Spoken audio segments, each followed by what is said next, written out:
Hello दोस्तों, आज के इस प्रेजेंटेशन में हम बात करने जा रहे हैं राष्ट्रमंडल खेल 2026 के बारे में। हम विस्तार से समझेंगे कि इन खेलों में भारत का प्रदर्शन कैसा रहा और परीक्षाओं या सामान्य ज्ञान के नज़रिए से इसके मुख्य अंश क्या-क्या हैं। चलिए शुरू करते हैं राष्ट्रमंडल खेल 2026। तो बात करते हैं आयोजन का परिचय। तो चलिए शुरू करते हैं इस बार यानी 2026 के राष्ट्रमंडल खेलों का आयोजन। तो ये कहाँ पर हुआ? स्कॉटलैंड के एक बहुत ही खूबसूरत शहर ग्लासगो में। तो यह खेल प्रतियोगिता 30 जुलाई से शुरू होकर 2 अगस्त 2026 के बीच खेली गई। तो एग्जाम में ये क्वेश्चन इस तरीके से आ सकते हैं कि यह प्रतियोगिता कब से कब आयोजित की गई थी, कब स्टार्ट किया गया, कब अंत किया गया। तो इसमें देख सकते हैं 23 जुलाई 2026 से 2 अगस्त 2026 के बीच खेली गई। और इसका राष्ट्रमंडल 2026 का आयोजन कहाँ पर हुआ? तो देख सकते हैं स्कॉटलैंड के ग्लासगो शहर में हुआ। आगे बढ़ते हैं, संस्करण और उद्घाटन। तो यह जानना भी दिलचस्प है कि यार राष्ट्रमंडल खेलों का जो 23वां संस्करण था और जो इसका आधिकारिक उद्घाटन किन्होंने किया? तो इसका उद्घाटन किंग्स चार्ल्स तृतीय द्वारा किया गया। तो ये भी आपके एग्जाम के हिसाब से इम्पोर्टेंट है कि राष्ट्रमंडल खेलों का कौन सा संस्करण है, 23वां है, और इसका उद्घाटन किसने किया वो भी आप देख सकते हैं स्क्रीन पर। आगे बढ़ते हैं, आधिकारिक शुभंकर।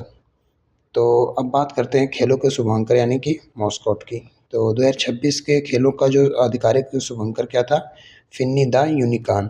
तो अपने जो यूनिकॉर्न के बारे में सुना ही होगा, तो इसे इसलिए चुना गया क्योंकि जो यूनिकॉर्न स्कॉटलैंड का राष्ट्रीय पशु है। तो इस तरीके से समझ सकते हैं इसको क्यों चुना गया। आगे बढ़ते हैं,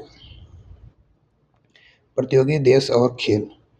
तो इस बार कुल 74 देशों मतलब 74 देशों और क्षेत्रों ने इस खेलों में हिस्सा लिया। तो देख सकते हैं कि खेल कौन कौन से थे। तो मुख्य खेल कितने थे? 10 विषय। और कितने इस समय कुल प्रतिभागी कितने थे? तो 74 देश इसमें भागीदारी में इसमें निभाए थे।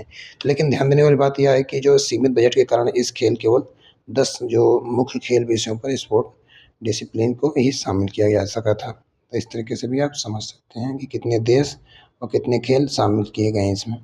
मेज़बानी में बदलाव की कहानी। तो क्या आपको पता है कि शुरू में इसकी जो मेज़बानी किसे मिली थी? तो शुरू में यह जिम्मेदारी विक्टोरिया ऑस्ट्रेलिया को दी गई थी, लेकिन बहुत ज़्यादा ज़्यादा लागत और बजट की दिक्कतों की वजह से जब विक्टोरिया ने अपना नाम वापस ले लिया, तब ग्लासगो ने अपना आगे बढ़ गया जिम्मेदारी संभाली थी। तो इस तरीके से भी समझ सकते हैं कि शुरुआत में किसको मेज़बानी मिली थी, फिर बाद में किसको दिया गया। आगे बढ़ते हैं, खेलों का छोटा स्वरूप। तो जैसा कि मैंने बजट की बात की आगे पिछले स्लाइड में, तो इसी समय और बजट की कमी के चलते इस बार जो नए स्टेडियम बनाने के बजाय पुराने वेन्यू का ही इस्तेमाल किया गया। और यही कारण है कि हमारे कई जो लोकप्रिय खेल जैसे कुश्ती, हॉकी, शूटिंग और बैडमिंटन को इस बार शामिल नहीं किया जा सका। तो इस तरीके से आप समझ सकते हैं कि कौन सा खेल इस बार शामिल किया गया था।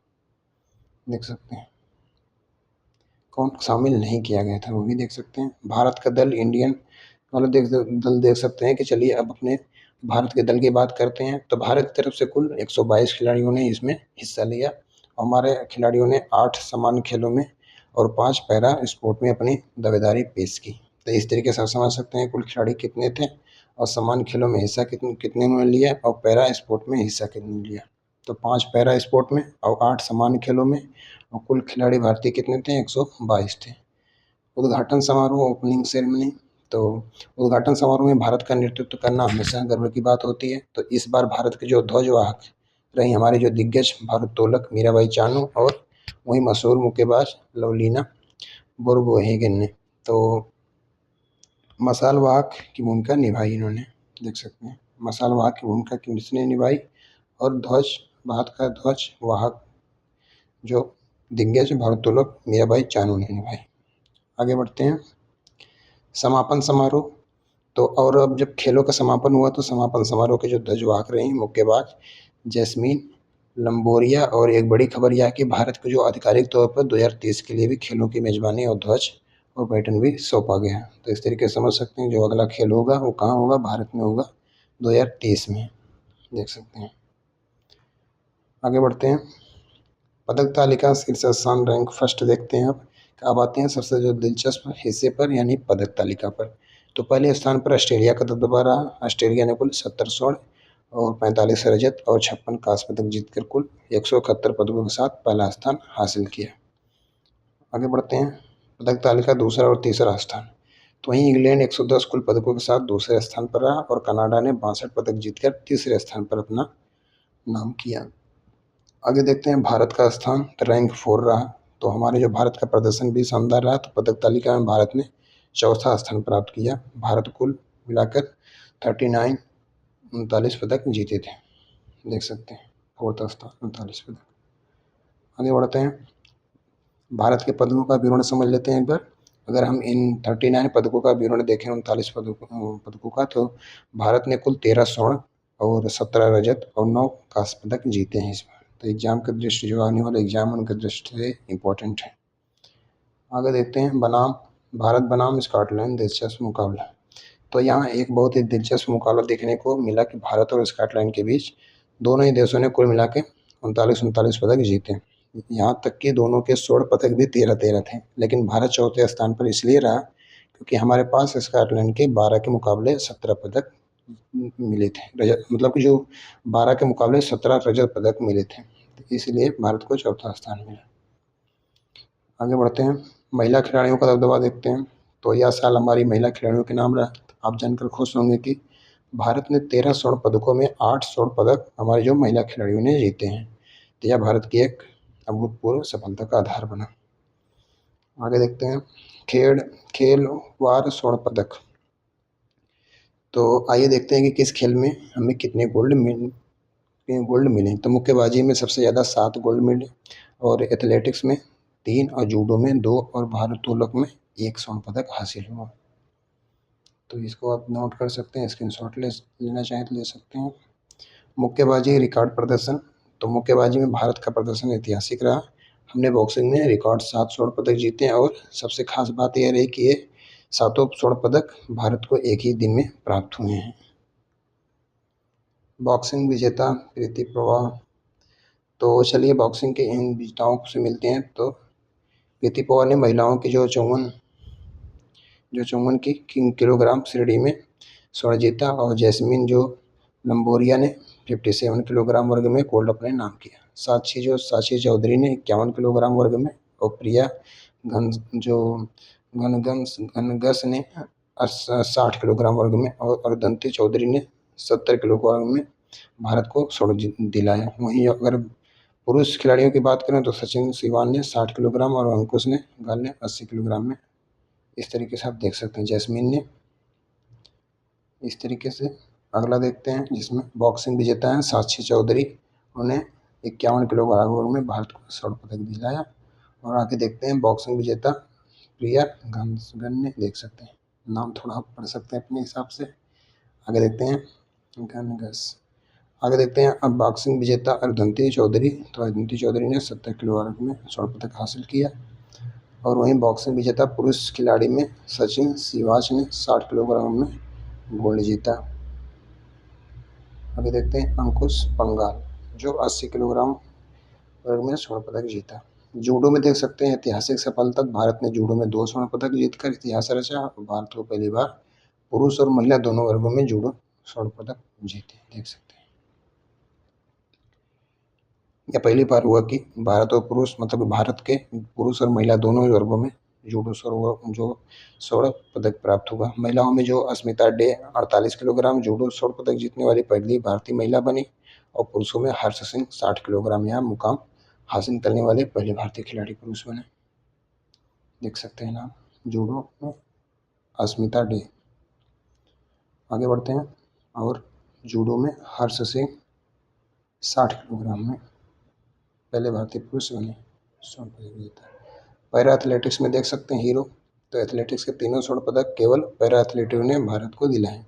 तो इस तरीके से समझ सकते हैं कि जो पैरा एथलीट्स हमारे खिलाड़ियों ने कमाल कर दिया था कि एथलेटिक्स के जो तीनों स्वर्ण पदक हमें मिले वो केवल पैरा एथलीटों ने ही दिलाए। तो शर्मिला धनकर ने ही महिला शॉटपुट में स्वर्ण पदक जीता, वहीं पैरा एथलेटिक्स में स्वर्ण पदक जीतने वाली जो आगे मैं दिखाता हूँ इसमें स्क्रीन में, पैरा एथलेटिक्स में देख सकते हैं शर्मिला धनकर, जो इसमें देख सकते हैं किसमें कितना, और पैरा एथलेटिक्स में स्वर्ण पदक जीतने वाली पहली भारतीय महिलाएं बनी, देख सकते हैं। पैरा एथलेटिक्स में दिलीप महादुर गावित, देख सकते हैं, उन्होंने इतने सेकंड में अपना नया राष्ट्रमंडल खेल रिकॉर्ड बनाया। 10.71 में। पैरा एथलेटिक्स में सोमन राणा, तो उनका देख सकते हैं पुरुष शॉटपुट में यह 57 इवेंट में भारत को स्वर्ण पदक दिलाया। भारोत्तोलक में मीराबाई चानू को देख सकते हैं आप, 48 किलोग्राम भार वर्ग में भारत को 2026 खेलों का पहला स्वर्ण पदक दिलाया और उनका राष्ट्रमंडल खेलों में लगातार तीसरा स्वर्ण पदक रहा है। इस तरीके से देख सकते हैं कि वेट लिफ्टिंग की बात करें तो 48 किलोग्राम भार वर्ग में मीराबाई चानू ने भारत को 2026 खेलों का पहला स्वर्ण पदक दिलाया। और दोस्तों यह राष्ट्रमंडल खेलों में लगातार क्या है उनका तीसरा स्वर्ण पदक यानी कि हैट्रिक है। एथलेटिक्स के सितारे गुलवीर सिंह, तो इसमें देख सकते हैं कि एथलेटिक्स में गुलवीर सिंह ने बेहतरीन प्रदर्शन किया और वे एक ही राष्ट्रमंडल खेलों में एथलीट के 2 पदक जीतने वाले पहले भारतीय बने। उन्होंने 10,000 मीटर में रजत और 5,000 मीटर में कांस्य पदक जीता।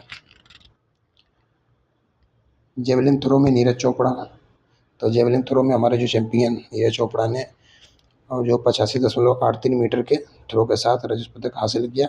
वहीं जो तंजास्विनी शंकर ने डेकाथलॉन में कांस्य पदक जीता। आपको बता दें कि जो डेकाथलॉन एक बहुत ही कठिन स्पर्धा हो, जो तेजस्वी ने पदक जीतने वाले पहले खिलाड़ी भी इसमें बने। देख सकते हैं इसमें नाम आप वर्ड अपने हिसाब से पढ़ सकते हैं, देख सकते हैं। आगे बढ़ते हैं। भारत का पहला पदक 2026, तो अगर आपसे कोई पूछे कि 2026 में खेलों में भारत का खाता किसने खोला, तो वो थे पैरा पावर लिफ्टर झंडू कुमार, जिन्होंने कांस्य पदक जीतकर भारत को पहला पदक दिलाया था।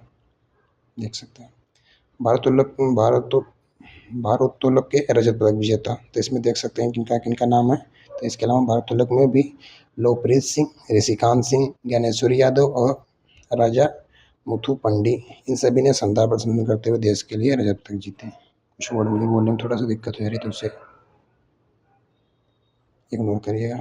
देख सकते हैं मुक्केबाजी शब्दावली, तो इसमें देख सकते हैं कि इसके अलावा भारोत्तोलक में आप देख सकते हैं दिखाई दिया पीछे वाली स्लाइड में। तो थोड़ा स्ट्रेटेजी की तरफ भी नज़र डाल लेते हैं कि जो बॉक्सिंग में नॉकआउट का मतलब होता है जब मुक्केबाज 10 की गिनती काउंट ऑफ 10 का पुनः खड़ा ना हो सके। तो और टेक्निकल नॉकआउट का मतलब आप देख सकते हैं कि सुरक्षा और स्वास्थ्य कारणों से रेफरी द्वारा मुकाबला बीच में ही रोकना पड़े। इस तरीके से शब्दावली है।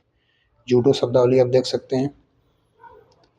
जूडो में सबसे बड़ा अंक विजयी स्कोर, जैसे क्रिकेट में 6 होता है उसी तरह इम्पान होता है इसमें। और ततामी जूडो का विशेष मैट जिस पर मुकाबला आयोजित होता है। तो इस तरीके से जूडो की शब्दावली होती है। इसका मतलब अगर एग्जाम में आता है तो आप बता पाएंगे कौन सा ऑप्शन सही है। राष्ट्रमंडल खेलों का इतिहास समझ लेते हैं।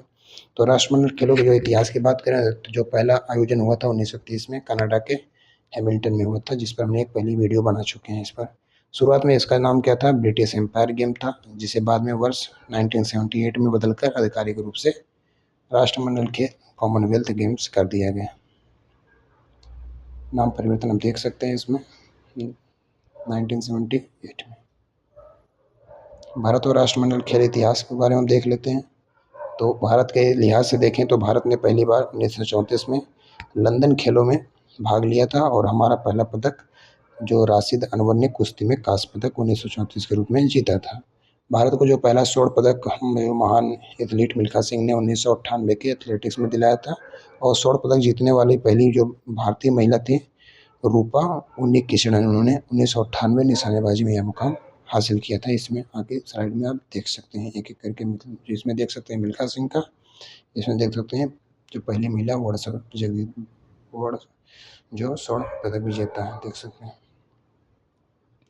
भारत का सर्वश्रेष्ठ प्रदर्शन दिल्ली 2010 के भी देख सकते हैं आप कि वैसे अगर हम भारत के अब तक के सबसे बेहतरीन प्रदर्शन की बात करें तो वह रहा साल 2010 का था। भारत ने वर्ष 2010 में नई दिल्ली में पहली बार खेलों की मेजबानी की थी और उसमें उन्होंने 39 स्वर्ण सहित कुल 101 पदक जीते थे। तो इस तरीके से भी याद कर सकते हैं कि 2010 में क्या हुआ था, कितने पदक आए थे, कितने स्वर्ण आए थे।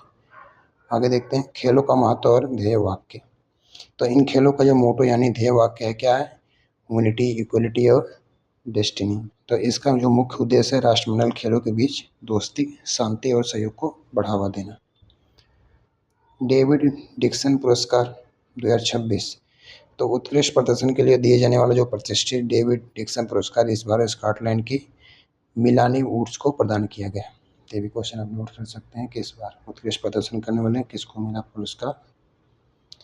भविष्य के खेल 2030 अहमदाबाद। अब हम भविष्य की ओर देखें तो 2030 के जो राष्ट्रमंडल खेलों की जो मेजबानी भारत के अहमदाबाद गुजरात को सौंपी गई है। यह बहुत ही खास होगा क्योंकि राष्ट्रमंडल खेलों का शब्दावली संस्करण जो सेंचुरी एडिशन 100वां होगा। देख सकते हैं। आगे बढ़ते हैं। निष्कर्ष। तो निष्कर्ष के तौर पर हम कह सकते हैं कि कई प्रमुख खेलों के होने के बावजूद हमारे जो भारतीय खिलाड़ियों का प्रदर्शन अत्यंत शानदार रहा। मतलब कि कई प्रमुख खेलों के ना होने के बावजूद भी हमारा जो भारतीय खिलाड़ियों का प्रदर्शन अत्यंत शानदार रहा और अब 2030 की मेजबानी मिलना हम पूरे देशवासियों के लिए बहुत गर्व की बात होगी। तो दोस्तों, ये थी आज की वीडियो। तो मुझे सुनने के लिए आपका बहुत धन्यवाद। मिलते हैं अगली वीडियो में, तब तक के लिए थैंक्स फॉर वॉचिंग।